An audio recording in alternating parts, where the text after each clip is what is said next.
Hey guys, I'm your host, Tara A. Devlin, and welcome to this week's episode of Kawabana, true Japanese scary stories from around the internet. Kaihan, Bizarre Crimes That Shook Japan Volume 2 is now out. If you're interested in learning more about some of the most bizarre, strange, and even terrifying crimes that have taken place in Japan over the last few decades, then make sure to grab your copy now. You can find 25 new cases of missing persons, unsolved mysteries, and truly bizarre crimes that still confuse people today. That's Kaihan, Bizarre Crimes That Shook Japan, Volume 2, out now. This week, we're looking at stories related to perhaps one of the most terrifying things of all, humanity. Why be afraid of ghosts when you can be afraid of people instead? First up, a jewellery store has a rather odd regular customer, but she's a big spender, so they do their best to accommodate her. But how far would you go, and what would you be willing to put up with, to keep one of your store's best customers? Find out in Pink-chan.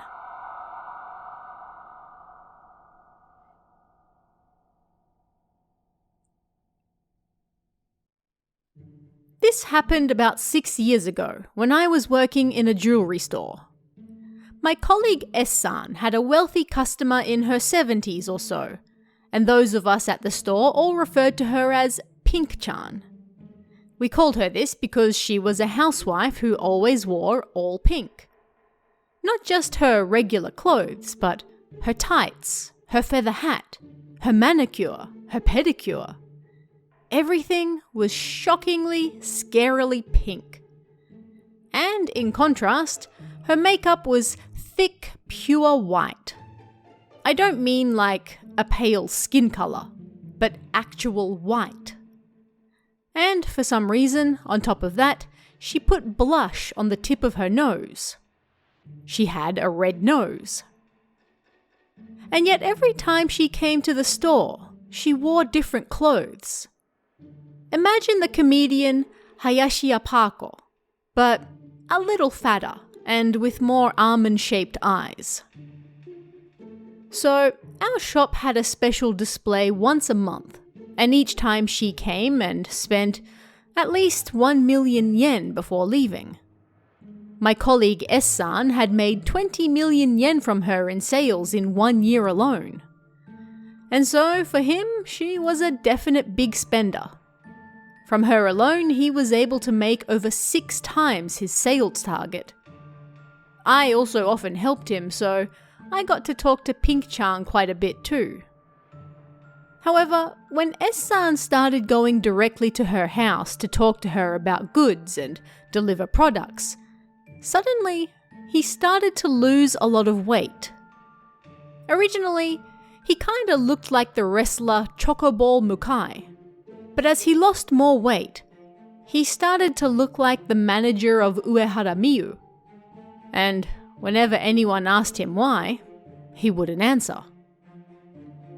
At our store, sometimes other salespeople would join when one visited a customer, so they could learn on the job, and also so the customer didn't get bored of the same salesperson every time.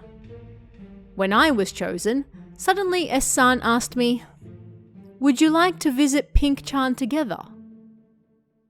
I had heard that S-san had never taken anyone to her place before. It seemed that whenever someone volunteered to go with him, Pink-chan herself always refused. It might be a little inappropriate to say, but I was curious as to why he was losing so much weight. And I was also curious about this strange woman's house. Sorry. So, I agreed, feeling like I was half peeking on his secret. When we got there, I was shocked to see the house was basically an old wooden hovel, and inside it was full of trash. I wondered why this woman who had spent so much money, I think around 75 million yen over 2.5 years, lived in a place like this. There were rubbish bags everywhere, and a horrible smell in the air. The air was stale, damp, and kind of smelt like chemicals. As soon as I stepped inside, a chill ran down my spine. The scariest thing of all was her bedridden husband, lying behind a sliding door that was open about 50 centimeters. His room was covered in clear plastic, like you might see at a factory. There were also various pieces of medical equipment, like an IV and such too. This was 6 years ago, so maybe it wasn't actually that, I don't know. And it wasn't like I could take a closer look, you know? "You're going to eat, aren't you?" Pink-chan said, and I tried to refuse, but S-san interrupted me. "Let's eat." No, but it was 4 p.m. Way too early for dinner, and we'd only just eaten lunch. About 10 minutes later, she returned with a bowl of rice topped with eel.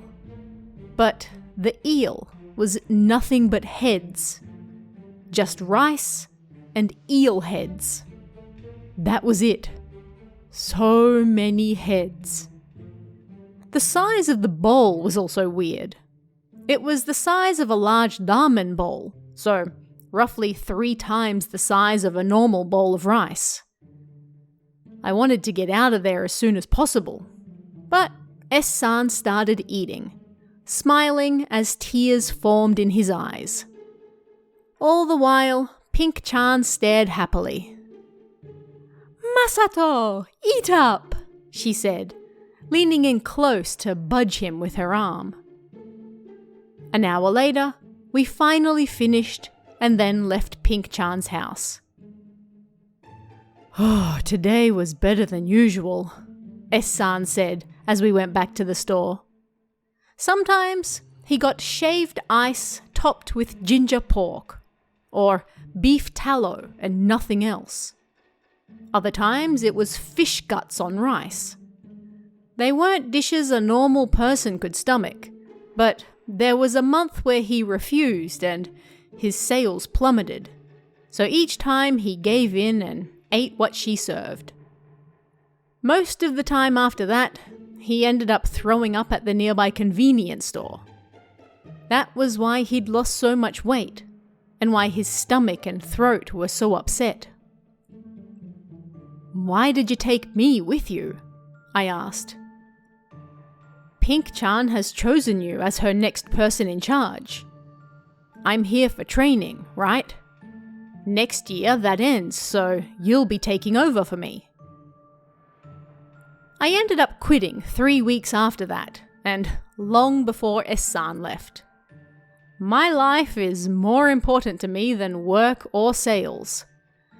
And as for who took over sales for that monster, well, I don't know. Be careful picking up items that appear to be lost. They might not be the only thing you find. Find out why in Red Wallet.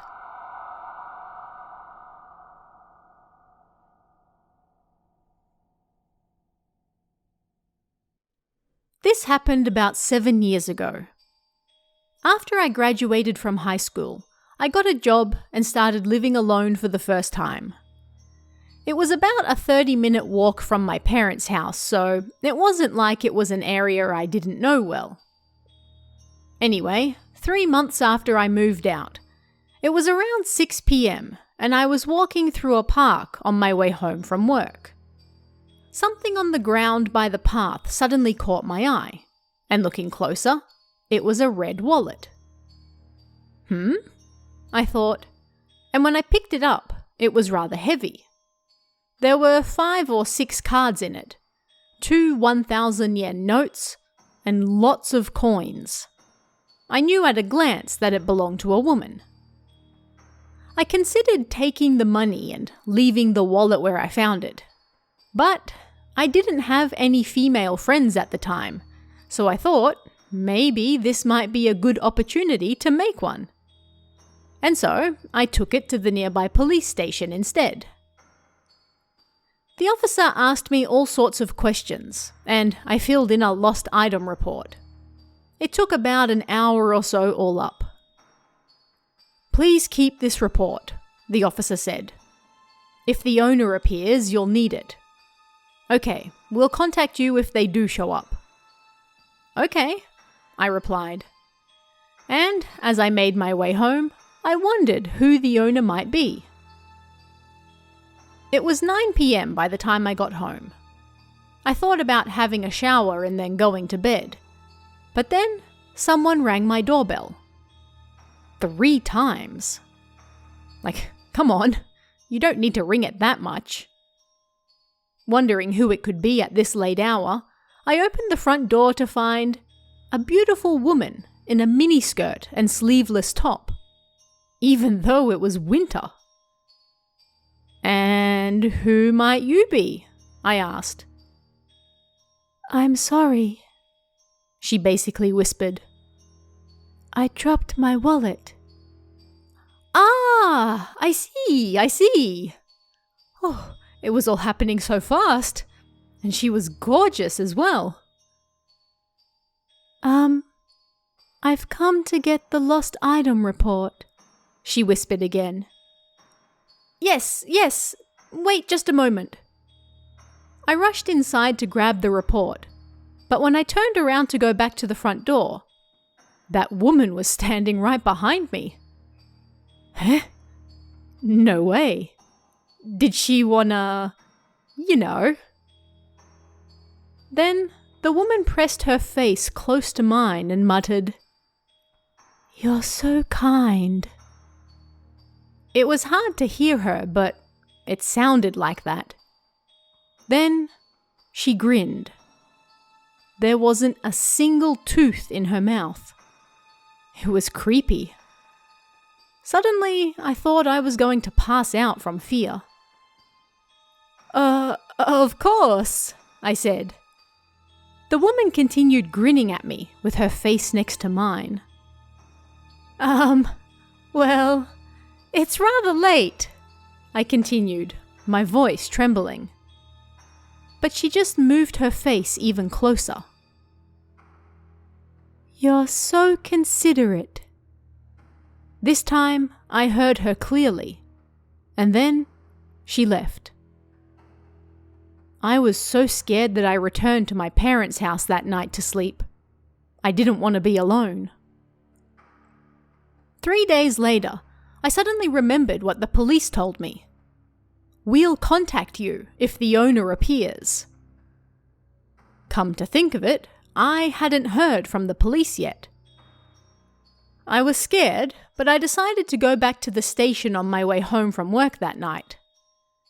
That same officer apparently remembered me. "The owner hasn't appeared yet," he said. Eh?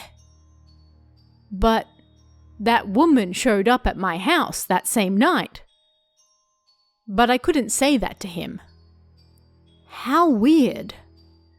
She didn't go to the police and yet she knew my address. Did she follow me? There wasn't any other way she could know. The more I thought about it, the more scared it made me. So I decided to put it out of my mind entirely. Exactly 1 year later, after I had forgotten about what happened, I was walking through that same park on my way home when I saw a figure standing behind a nearby telephone pole. Huh? It was a woman in a red miniskirt and sleeveless top. It was undoubtedly that same woman. She was watching me from behind that pole when I picked up her wallet. I never used that park again after that. Even now, I'm still overcome with fear when I remember that woman in the red miniskirt. This next story is so strange that they still don't have an explanation for what happened.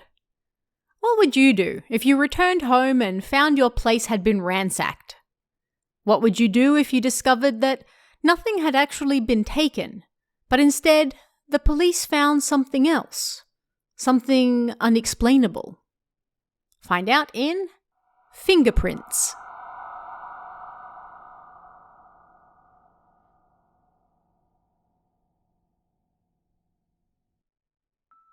This is a strange story that my university friend, Esko, experienced. One day, when she returned to the apartment where she lived alone, she found her things had been tossed all around the room. Thinking that a thief must have entered the apartment, she alerted the police right away. Finally, the police arrived and asked her all sorts of questions as they inspected the scene. But before long, one of the officers looked at her with a confused expression on his face. "It's really strange, but I can't find a single fingerprint anywhere." At first, she thought that meant the thief had worn gloves, and she wondered what would be strange about that. But then the officer continued, "We can't find your fingerprints either." According to the officer, they found her fingerprints on the places she had touched since calling the police, like the doorknob and part of the wall, the phone, etc. But other than that, there were no other fingerprints anywhere in the house. Not Esko's, nor even the thief's.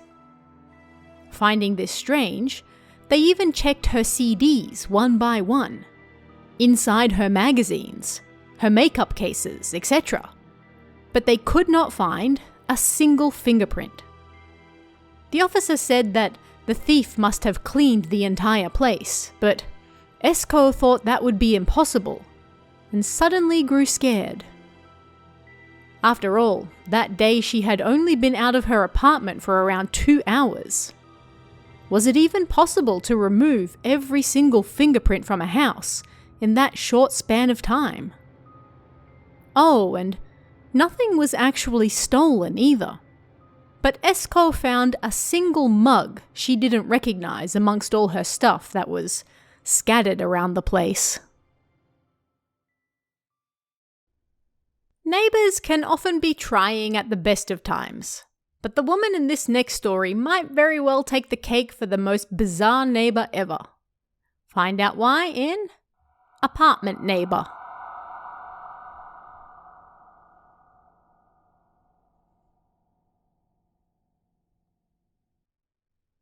This happened in August.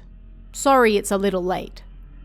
This is about my neighbour in the old apartment I started living in about 6 months ago.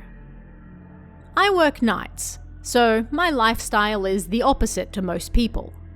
I get home in the morning, sleep during the day, and around midnight I wake up. One night, I was watching TV for a bit when I heard a voice coming from the next apartment. It sounded like an elderly woman. The building I lived in had only 3 apartments on each floor, and mine was right in the middle. Sometimes I saw the neighbour on the other side, but I had never seen the person who lived in the apartment the voice was coming from. Nor had I ever heard their voice, so that was when I first realised that someone was even living there in the first place. Anyway, I ignored the voice, but then the person banged on the walls. It was after 2 a.m, so I thought maybe my TV was too loud and turned it off. But then, again, they banged on the wall. It creeped me out. Then I heard that voice again, so I pressed my ear to the wall to listen. The person was talking about how somebody was too ill to go outside. Apparently their mother was laid up in bed. At that moment, they were standing near the wall and they asked if they could hit the wall again. As the person was talking, they fell silent for a moment. Then started talking again, like they were on the phone with someone. But still, the silences in between were oddly long, and it was clear they were talking to the wall. Not to mention the person had talked about my apartment as well, so I was curious. The person knocked on the wall again, so this time I decided to knock back. "Yes?" came the reply from the other side. Nah, they had to be talking to someone on the phone. It was just a coincidence, I thought. But again, I knocked, just to check. "Yes," came the response. "Could you do that again?" The person repeated it over and over, and I was both scared and angry, so I hit the wall hard. Bang! And then everything fell silent. Nothing happened again after that, and in the morning, I heard a voice near the front door. I walked over quietly, not making a sound, and looked through the peephole. A woman in her 50s or 60s, in red checkered pajamas, was doing something that looked like scooping water with both her hands. Her black hair was long and messy and reached her backside, giving her the appearance of a ghost. Then she started chanting something. "Omu is here! Omu is here! Omu is here!" This went on for about 10 minutes, but then suddenly the woman walked away and entered the apartment next door. And that was when I realized that woman was my neighbor. At any rate, with the woman gone, I went to bed. And then, that evening, a noise woke me up. Someone was rattling the front doorknob. It rattled, stopped, then started again, over and over. I went over and looked through the peephole again. It was that same woman, but this time she was spinning in circles. Then she stopped and started rattling the doorknob again. It was so creepy that I ignored her. This went on for about an hour, and then finally she went home. But then 10 minutes later, I heard her voice again outside. I approached the front door to hear what she was saying. "It's just like Tenjin-sama said. It's just like Tenjin-sama said. It's just like Tenjin-sama said." This went on for almost half an hour, and by that point, I was so annoyed that I kicked the door from inside. That seemed to surprise her, and she went back home. But around 8 p.m. that same night, she started rattling the doorknob again. She rattled it, went home, then came back out to rattle it again before once more going home over and over. I really wanted to say something to her, but I was too scared to move. But I also wanted to go to the convenience store as well. After rattling the doorknob, she seemed to return to her apartment, so I decided to use that time to rush out. After making sure she was inside, I ran out, locked the door, and rushed to the elevator. The elevator, however, was right in front of that woman's apartment. Of course, the elevator was on another floor, so I repeatedly pressed the button to call it. And then I heard the slow creak of a door opening behind me. I was too scared to turn around, but I saw the door opening in the reflection of the elevator glass. And then a black mass appeared. That woman's messy hair. I broke out in goosebumps as the elevator finally arrived. Right as I was about to step in, a hoarse voice called out from behind. "Do you live in this apartment?" Nervously, I turned around. The woman was pointing to my apartment, but she looked even more terrifying than she did when looking through the peephole. "That's right," I said. "Are you Maruta-san?"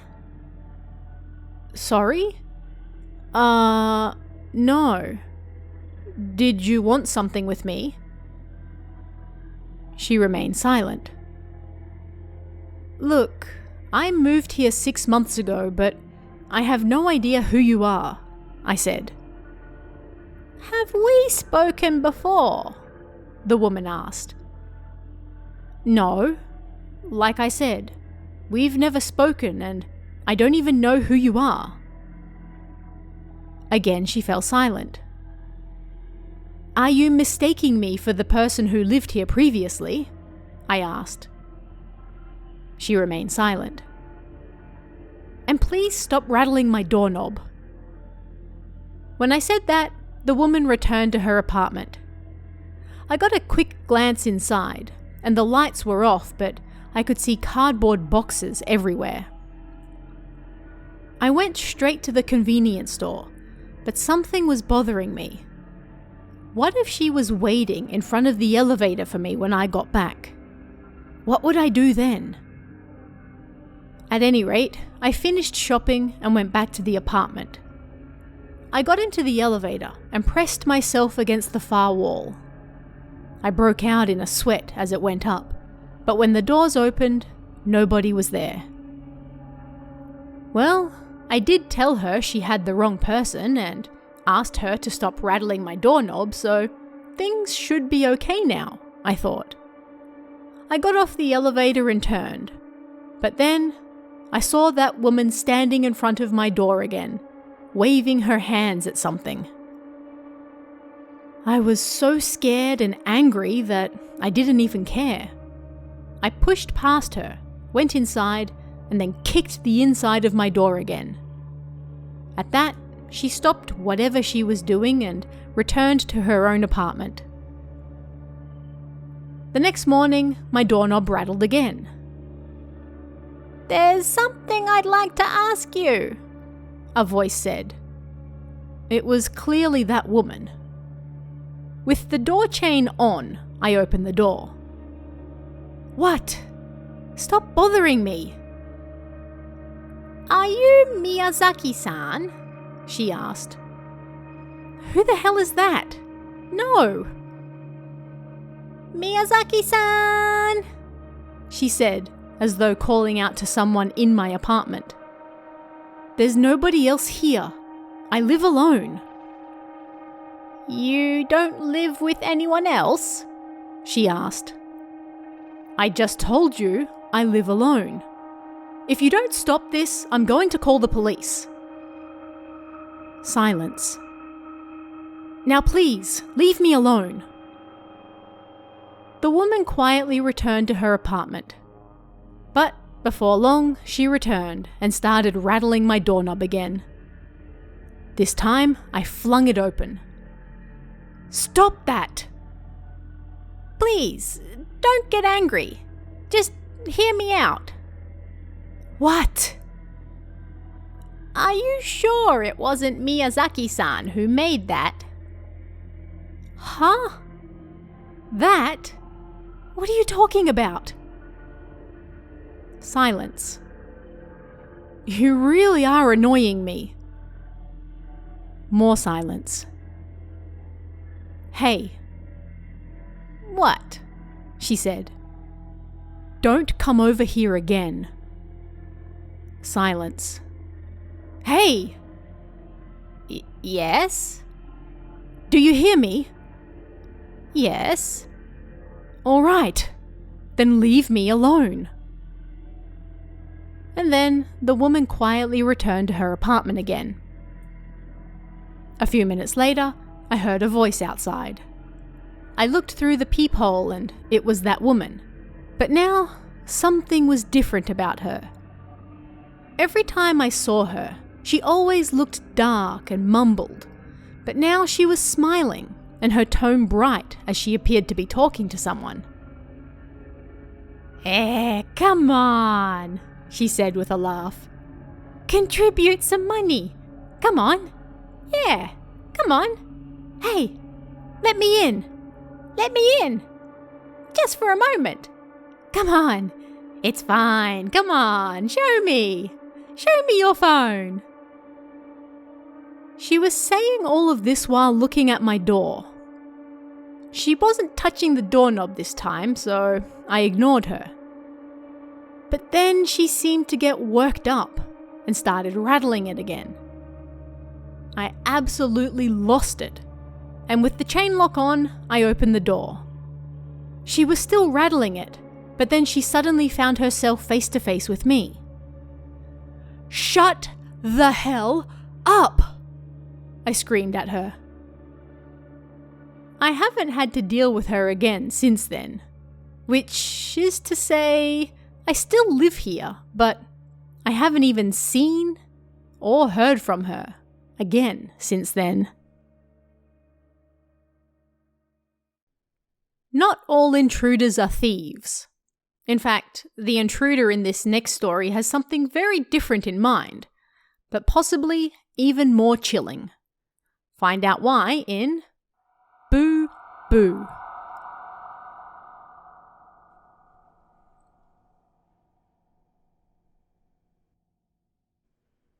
When I was in high school, I was good friends with A. Like, we were such good friends that we often went to each other's houses without permission. If A wasn't there, I'd just go in anyway, and his mother would greet me. "Welcome! I was just about to go to the shops, so could you stay here for me? There are some snacks in the fridge." Our mothers were also good friends, so this was the kind of relationship we had. One time, I went to A's house around lunchtime on a Sunday to give them some of the vegetables from my grandmother's field. There was no answer when I rang the doorbell, so I grabbed the key they hid under the bicycle seat and let myself in. They told me I could leave things in the living room if they weren't ever there, and so I did. But when I went inside, I sensed somebody upstairs. I'd never not run into either of them on a Sunday afternoon before, so I suddenly grew worried that A, or maybe his mother, wasn't feeling well, or had passed out or something. All sorts of terrible scenarios filled my head, so I put the vegetables down and snuck upstairs. But there was also the chance that it was an intruder, so I made sure not to make any noise. To the left of the stairs on the second floor was A's mother's room, the toilet, A's room, and then a storage room. I craned my neck to see, and there was a strange sound coming from the end of the hall. It almost sounded like air leaking, like puh, puh, puh, puh, puh, puh. This sound continued for a bit, and then whoever was making it left the storage room and went into A's room. Then the sound started again. "There's a weirdo here," I thought, and I quietly finished climbing the stairs and then moved over to A's room. Some guy wearing pajamas was standing in there and spitting on A's stuff. That was the source of the sound. This man spitting. At a loss for words, I just stood there. And then the man turned around and didn't even seem surprised to see me. "Hey, hello," he said happily. Hi. Hello," I said. That was the only thing I could say. "What are you doing?" I then asked. "Oh, I'm doing this so they don't get any bad bugs," he said, once again spitting on A's cute decorations, toys, mirror, chest of drawers, etc. I was completely and utterly shocked. A crazy person was in A's house. I thought I should call the police, so I rushed back downstairs, grabbed the vegetables, and ran to the nearest police box. 3 officers came back to the house with me, but by the time we got there, the man was gone. A and his mother got back right at that same time, and after we explained what had happened, they both broke down in tears in front of the house. Turned out that man I saw was A's father. His parents had divorced long ago, but apparently he had been looking for where they lived for quite some time now, and they had seen him hanging around near the house several times.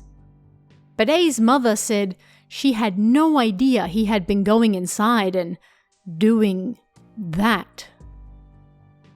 get rid of everything he spat on," she cried. She started acting so violently that a police officer and I had to hold her back. But in the end, they did get rid of everything he spat on.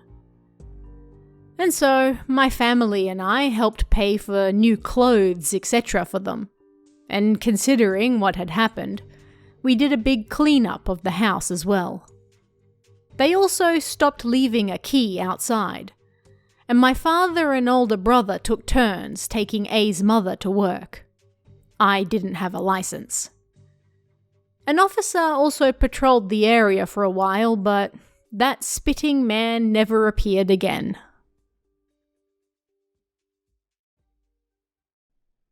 This next story is a gentle reminder to never ignore your health, and most certainly do not ignore the health of those around you. If they complain, listen. Find out why in An Occult Lover's Trap.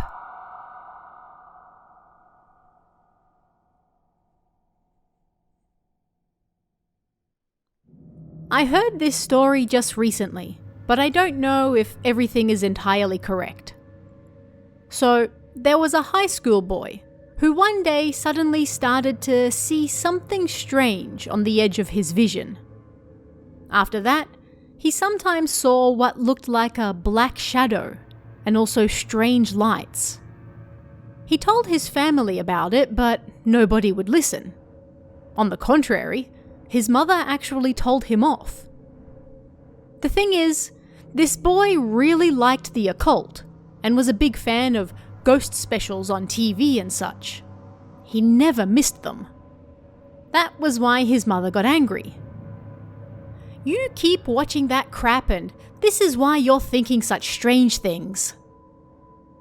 Before long, he started to get strange headaches and he also felt lethargic. This just made his mother angrier. "You keep saying stupid things and trying to get out of everything. You need to pull yourself together." She got rid of his prized possessions and basically kicked him out the door every day to go to school. But a short while later, the boy passed out at school and had to be taken to the hospital. They did some tests and discovered he had a brain tumor. "Your son didn't complain of any changes?" the doctor asked his mother. "Why didn't you bring him here sooner?" At that, the boy's mother broke down in tears. Who was in the wrong here? The boy who loved and talked about the occult on a daily basis? Or his mother, who just wanted him to be a normal kid? Fortune tellers often have a shady reputation, although they are still often called upon in Japan when things seem a little too out of the ordinary and need an extra little something to deal with the problem. The woman in this next story seems to be good at her job, but what's really going on? Find out in The Fortune Teller.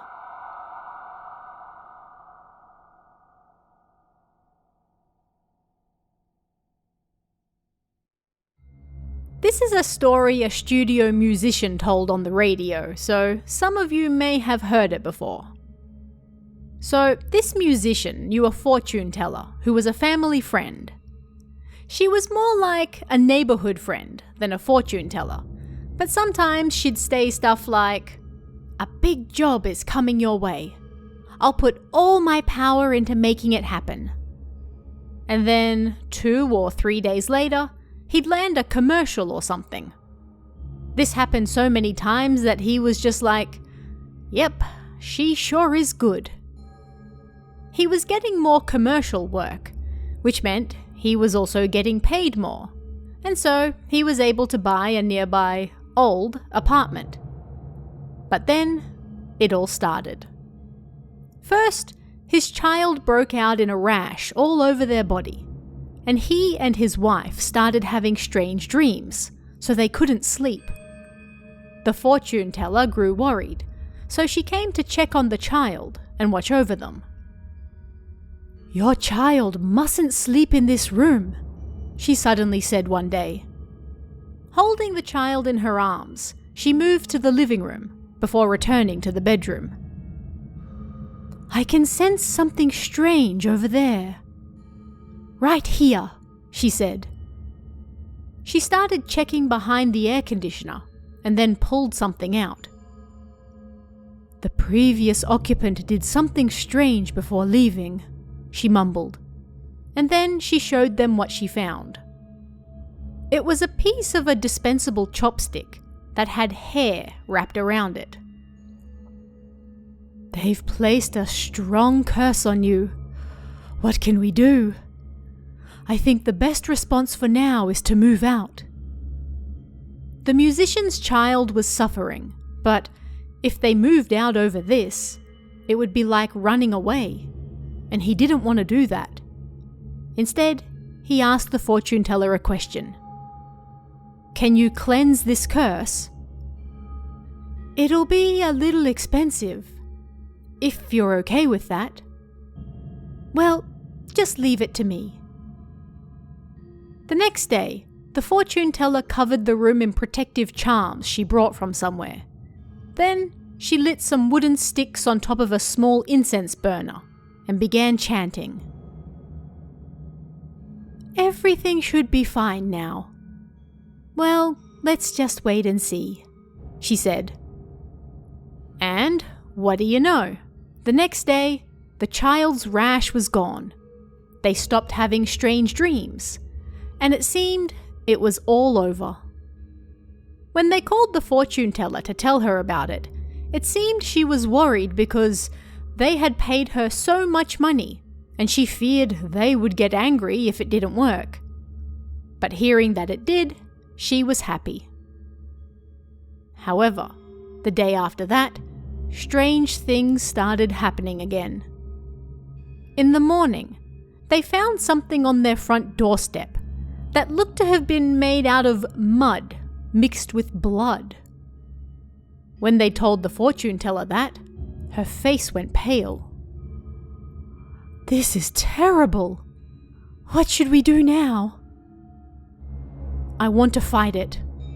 I must protect my wife and child. Please help me." "Leave it to me. I'll do what I can." However, every time this ball of mud appeared, they had to pay the fortune teller a handsome sum of money, and because they also paid her in gratitude for what she had done, they were basically paying her close to an annual income. As they were reaching their wits' end, the fortune teller then offered a suggestion. They should pretend to move, to fool the person attacking them into thinking they had won, and she would use this time to figure out how to best deal with them. If it went well, this person would think they had completely moved and it would all be over. And so, the musician's wife and their child returned to their family home, while the musician stayed in a business hotel, the studio, or at a friend's house, because he still had work to do. However, they couldn't live like this forever, so after about 10 days passed, the musician returned home briefly to grab a few things and see how things were going. His wife left their child with her parents and went with him so they could spend the night there and discuss what to do. The next morning, they opened the door to find that ball of mud and blood on the doorstep again.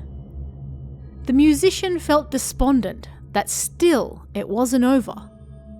But then, his wife said something shocking. "I saw it.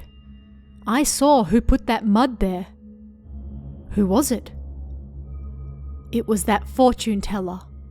I saw her putting it there early this morning." When he later questioned the fortune teller about it, she was adamant that it wasn't her. "If you're asking me who to believe, then I believe my wife. I won't demand all the money back, but I'd like you to return at least half of it," the musician said to her. "Fine," she replied. But apparently, the fortune teller did a runner that very same night, and they never saw her again. Finally this week, be careful of unmarked videotapes that you find. You never know what might be on them. Find out why in Akifumi-kun's video.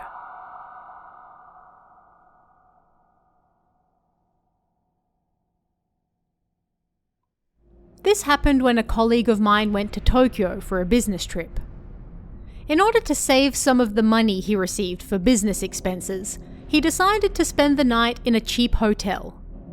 Inside the room was a video player with several videos, and when you put 100 yen in, it would play for an hour or so. He decided to check the videos to see what they had. Naturally, there were some adult films, but also some famous Western movies, and one that didn't have a label at all. What's this? A bootleg? He wondered. At any rate, 100 yen wasn't exactly a lot, so he put a coin in and then placed the unlabeled tape in the deck to see what it was. Before long, the video began to play. The screen showed some sort of temple festival from a countryside town. There were food stalls and people walking around in cool clothes for summer. Then, the screen stopped on a youth wearing a yukata and zoomed in on his face. The camera zoomed in even further and then stopped, like it was frozen. At the bottom of the screen, some text like a caption appeared in Gothic typeface. That night, Akifumi-kun was killed. My colleague immediately cut the power to the video player and left the hotel to stay somewhere else. A massive thank you and shout out to this week's Kami tier members, Just Sawn and Emerald. It's thanks to your support, along with everyone else, that I'm able to keep doing this show, so thank you very much. Don't forget to check out Kaihan, Bizarre Crimes That Shook Japan Volume 2, out on Amazon right now. And check out our merchandise store at kowabana.store. And if you'd like to chat about this week's stories, come and join us in the Kowabana Discord. You can find that link in the description or on kowabana.net. You can also check out our Patreon at patreon.com/Tara A. Devlin for exclusive bonus stories and extras, or our YouTube channel at youtube.com/KowabanaJapan for all sorts of Japanese horror you won't find anywhere else. Thanks guys, stay safe, and I'll see you again next time for even more Kowabana. True Japanese scary stories from around the internet. Want even more scary stories? Head over to kowabana.net for new translations every week. You can also join our Patreon for exclusive stories you won't find anywhere else. Head over to kowabana.net now.